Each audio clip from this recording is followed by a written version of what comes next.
भैया दास अविनाश गुप्ता रउआ सबके पैर छू के प्रणाम करतानी। एक बहुत ही सुंदर शिव चर्चा गीत आप सबके बीच भेज रहल बानी अविनाश गुप्ता एंटरटेनमेंट के माध्यम से। आशा ना पूरा विश्वास बा कि आप सबको प्यार आशीर्वाद मिली।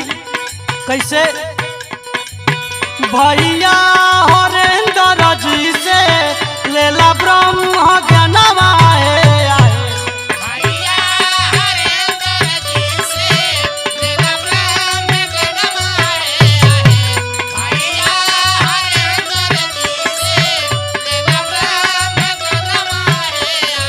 भैया हरेंद्र जी से लेला ब्रह्म ज्ञानवा है सचहू में तर जाई ई नरतनवा है।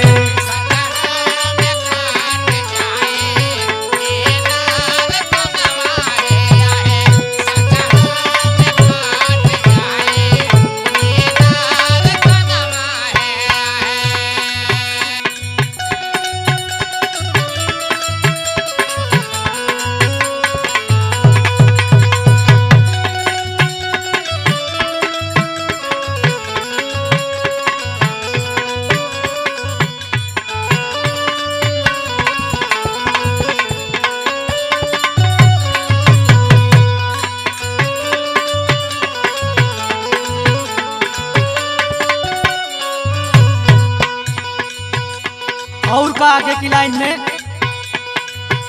जग के उद्धार खातिर आई ले सवारिया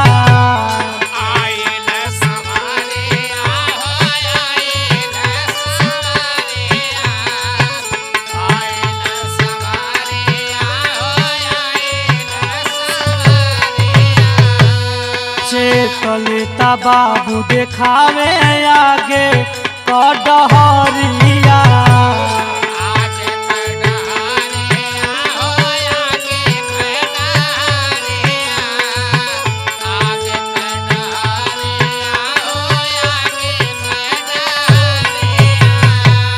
जग के उद्धार खातिर आई ले सवारिया चेतले बाबू देखावे आगे डहरिया बिगड़ी बना लाया के गुरु के चरणवा है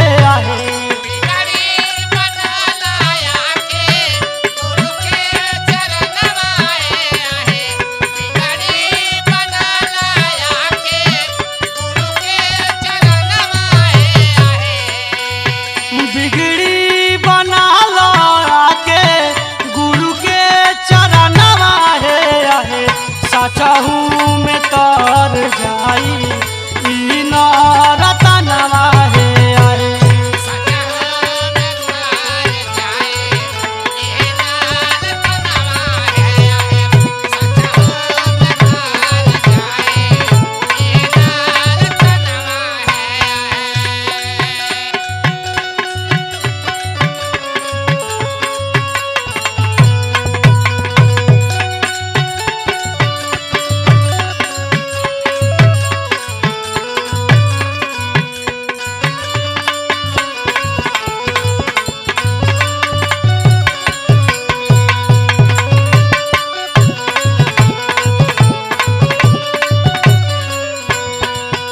गुरु के चरण में जे भी सिरवा झुकाई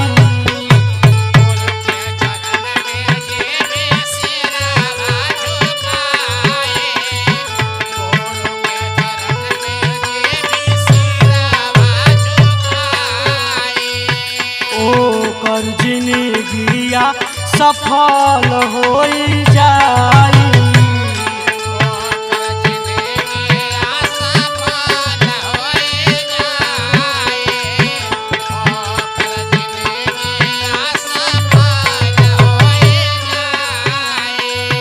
गुरु के चरण में जे भी सिरवा झुकाई ओकर जिंदगिया सफल हो जाई।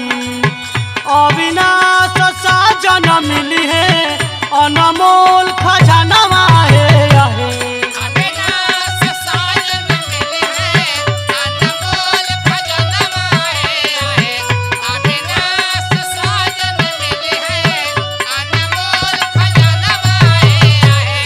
अविनाश साजन मिली है अनमोल खजानवा है।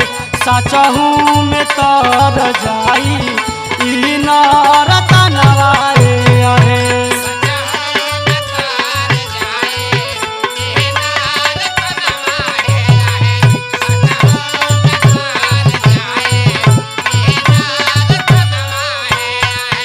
भैया हरेंद्र जी से लेला ब्रह्म ज्ञानवा है। सचहू में तर जाई लीन रतनवा है।